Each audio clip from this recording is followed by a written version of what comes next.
My name is Eleanor. I'm 68 years old, and this is the story of how I rediscovered a life I had quietly abandoned. For years, my days were slow, predictable. I woke up, made tea, tended to my garden, and sat by the window watching the neighborhood move past me. There was a time when life had been vibrant, laughter-filled dinners, dancing on tiled kitchen floors, spontaneous road trips with my late husband. But time has a way of silencing color, especially when you're alone. One afternoon, while reorganizing my attic, a chore I had put off for years, I came across an old wooden box. Inside were sketches I had drawn decades ago, when I used to paint. Faces, landscapes, emotions, all frozen in pencil and faded ink. I stared at them for a long time, almost ashamed. Who was this woman who once created things? Where had she gone? That night I couldn't sleep. The images from that box stayed with me. I felt something stir in me that I hadn't felt in years, curiosity. The next morning, I pulled out an old easel from storage, cleaned off the dust, and set it up near the window.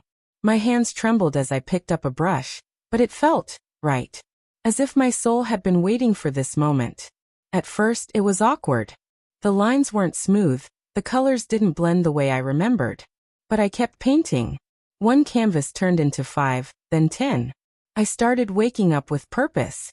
Instead of dreading the silence, I craved the stillness it offered me to create. I shared one of my paintings in a local community group online. I didn't expect anything to come of it. But to my surprise, a woman commented, saying it reminded her of her late mother's garden.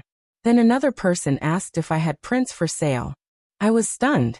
Something I made, something born from years of buried passion, had touched someone else. As weeks passed, I began attending local art fairs. I met people again, laughed again. One woman, Marlene, became a close friend. She was 70, fiery and full of life.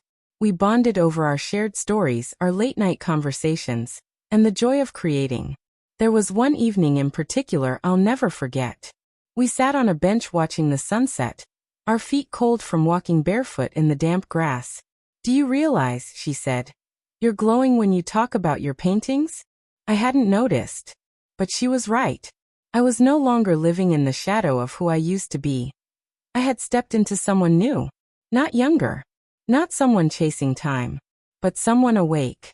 Present. Art didn't just give me back a hobby. It gave me back me. So if you're watching this and wondering if it's too late, let me be the one to tell you. It isn't. There's a version of you still waiting patiently beneath the dust and distractions. All it takes is one moment. One spark. And maybe, just maybe, one unexpected touch, like the bristles of a forgotten paintbrush, to bring it all back.